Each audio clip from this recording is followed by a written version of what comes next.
A war does not always begin with explosions or declarations. Sometimes it begins with silence. Deep, organized silence inside government rooms when no cameras are allowed and no records are ever fully released. This is the story of a conflict that never had a formal starting point, yet reshaped the modern world more than many visible wars combined. In the years after global conflict reshaped the 20th century, two dominant powers emerged into a fragile balance. The world expected peace, but instead entered an era of suspicion. Behind public diplomacy, another struggle began, one that would never be officially named, yet would influence every continent on Earth. At first, it was invisible. A sudden political shift here, a quiet regime change there. Nations appeared stable on the surface, but underneath, external influence was already moving like currents beneath frozen water. The public saw outcomes, not causes, and that separation became the foundation of a hidden battlefield. Intelligence agencies expanded rapidly during this period. Their missions were not just defensive anymore. They became proactive instruments of influence.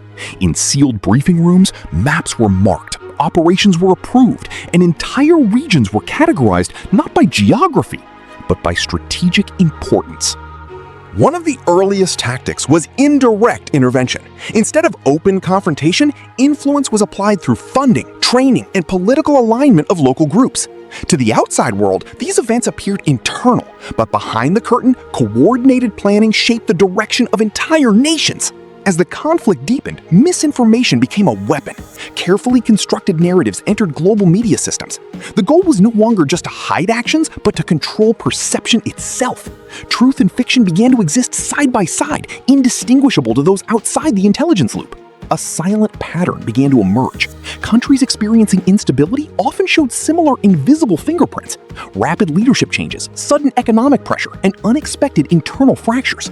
Official explanations varied, but analysts within classified circles recognized recurring operational structures. Inside intelligence headquarters, decision-making became increasingly detached. Analysts worked under artificial lighting, tracking global developments on layered maps. Each pin represented more than a location. It represented influence, risk, and calculated outcomes.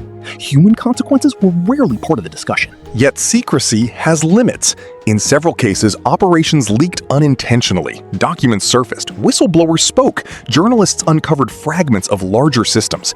Each revelation was partial, but together they formed an unsettling mosaic of coordinated global influence. Governments rarely confirmed these accusations directly.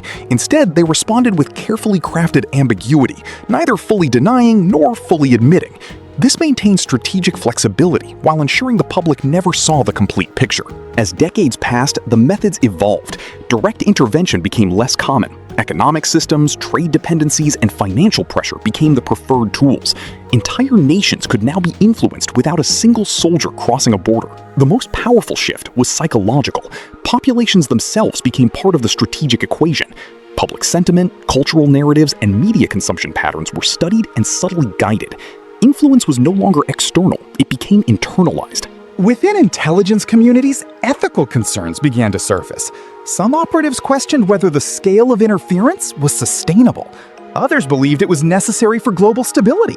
This tension created an invisible divide between duty and conscience. Despite internal doubts, the system continued. Once established, networks of influence became self-sustaining. Even when specific operations ended, their structures remained in place, ready to be reactivated when needed. By the late 20th century, fragments of the hidden system began to surface more frequently. Investigations revealed patterns, but never the full architecture. Each disclosure exposed only a small piece, like viewing a vast structure through a narrow crack in a wall. Historians attempting to reconstruct the full timeline faced the same challenge: incomplete records.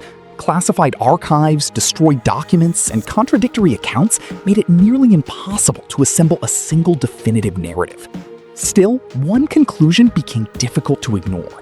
The modern world had not evolved solely through visible events. Beneath them lay an unseen layer of coordinated influence, shaping outcomes across generations. Even in the present day, echoes of this hidden conflict remain. Institutions built during that era still operate. Policies formed under covert pressures still influence global decisions. The original war may have faded, but its structure never fully disappeared. The most unsettling truth is not that such a system once existed, but that its effects may never have ended. Instead, it adapted, dissolved into normal governance, and became indistinguishable from the world it helped shape. And so the question remains unanswered, not whether the secret war happened, but how deeply its invisible hands still reach into the present.